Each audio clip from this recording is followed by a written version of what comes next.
രാജ്ഞിയായി big boss ഹൗസിൽ വന്ന ജാസ്മിന് വളരെ കുറഞ്ഞ സമയങ്ങൾ മാത്രമാണ് ആ ഒരു പദവിയിൽ ഇരിക്കാൻ സാധിച്ചത്.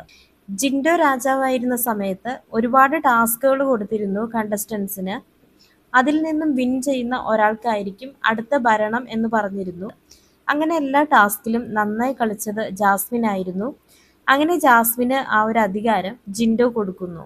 അതിനുശേഷം വളരെ ഇൻട്രസ്റ്റിംഗ് ആയിട്ടുള്ള ഒരു ഭരണമായിരുന്നു ജാസ്മിൻ്റെത്. ജാസ്മിനാണ് അങ്ങനെ ഒരു ടാസ്ക് ചെയ്യുന്നത് എന്നതുകൊണ്ട് തന്നെ നമുക്കറിയാം ഒരുപാട് നല്ല നല്ല കണ്ടന്റ്സ് നമുക്ക് അതിൽ നിന്ന് കിട്ടും.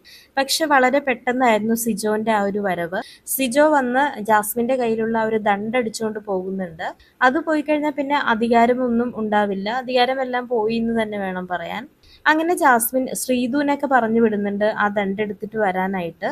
എന്നാൽ ദണ്ടും പോയി അധികാരവും പോയി കഴിഞ്ഞാൽ പിന്നെ അനങ്ങാൻ പാടില്ല എന്നൊരു റൂള് കൂടിയുണ്ട്.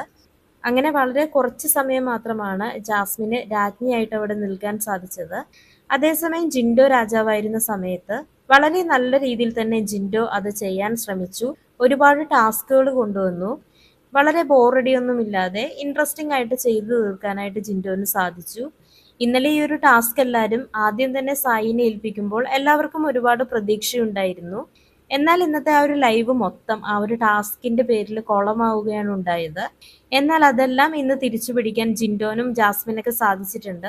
അതിനുശേഷം ജാസ്മിനും അഭിഷേകും സിജോ ഒക്കെ കൂടിയുള്ള ഒരു ഫൈറ്റ് കാണാം.